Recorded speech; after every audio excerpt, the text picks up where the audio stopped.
Assalamualaikum warahmatullahi wabarakatuh. Saya Fitri Fadila, NIM 20220420051. Di sini saya akan menjelaskan tentang hubungan Pancasila dan Islam. Yang pertama, ada pengertian Islam adalah sebuah agama, sementara itu Pancasila adalah merupakan filsafat hidup dalam berbangsa dan bernegara. Dalam negara Pancasila, Islam bisa hidup dan berkembang, bahkan sangat diperlukan. Demikian pula, konsep Pancasila akan menjadi semakin jelas ketika masyarakatnya menjalankan agamanya masing-masing. Selanjutnya, posisi Islam dan Pancasila. Islam berposisi sebagai sumber nilai bagi Pancasila dan Pancasila berposisi sebagai alat operasional bagi Islam di Indonesia. Keduanya disatukan menjadi sumber rujukan pikiran, sikap, dan perilaku bangsa Indonesia. Maka di atas keduanya, umat Islam Indonesia harus segera membangun ilmu-ilmu baru yang Islami atau Pancasialis untuk keperluan membangun sistem-sistem penataan masyarakat baru yang Islami atau Pancasialis juga. Peran umat Islam di Indonesia. Umat Islam Indonesia saat ini memiliki tugas besar untuk menyatukan kembali Islam dan Pancasila, karena hal tersebut berada di tangan umat Islam. Umat Islam harus berjuang mengembalikan Islam dan Pancasila pada tempatnya, agar Islam dan umat Islam mendapatkan kembali peran dan fungsinya sebagai pembangun peradaban dunia yang rahmatan lil alamin. Selanjutnya, agama dan Pancasila apakah bermusuhan? Hubungan agama dan negara selalu menghadirkan sebuah tatanan pengelolaan negara yang berlandaskan ketuhanan yang Maha Esa. Agama dan Pancasila tidaklah bermusuhan, bahkan keduanya disatukan atas kesadaran yang menimbulkan keuntungan.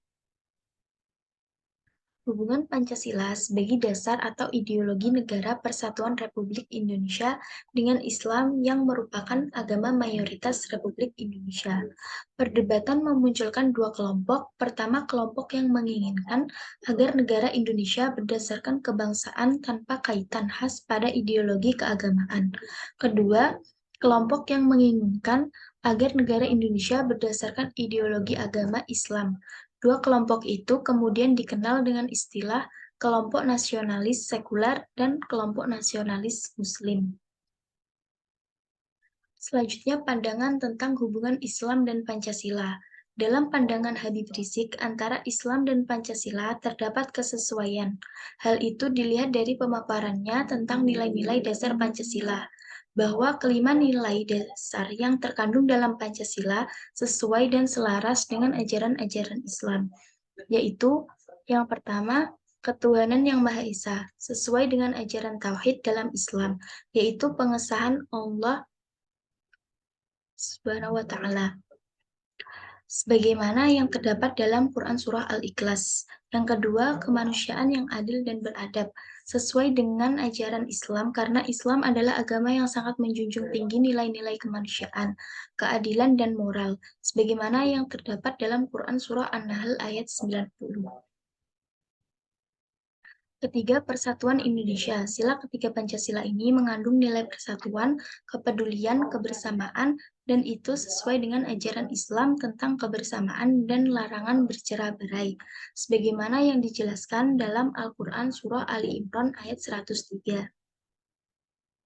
Yang keempat, keadilan sosial bagi seluruh rakyat Indonesia. Sebagaimana sila ekonomi kerakyatan yang berkeadilan, sila ini sesuai dengan sistem ekonomi Islam yang memiliki keseimbangan antara hak individu dan hak sosial. Sebagaimana yang diterangkan dalam Quran Surah Al-Baqarah ayat 29 dan Quran Surah Al-Isra ayat 29.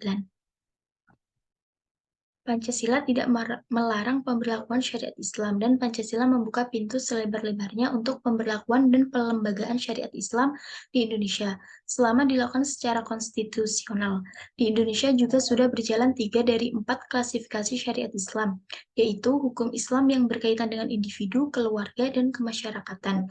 Hanya hukum Islam dalam hal kenegaraan yang belum dapat diterapkan. Islam dalam hal kenegaraan suatu saat. Demikian penjelasan saya mengenai hubungan Islam dan Pancasila. Wassalamualaikum warahmatullahi wabarakatuh.